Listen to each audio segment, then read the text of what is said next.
Herbert Bautista may revelasyon sa relasyon ni Rufa Gutierrez at Yilmaz Bectas.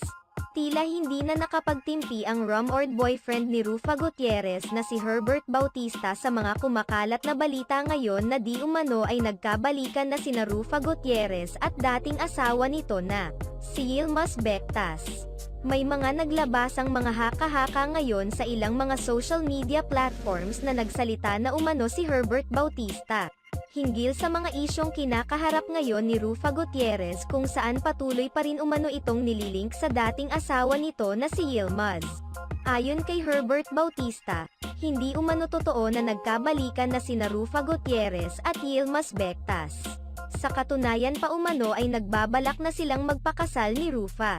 Naiintindihan naman umano ni Herbert Bautista kung may mga nagnanais pa ring mga netizens na magbalikan sina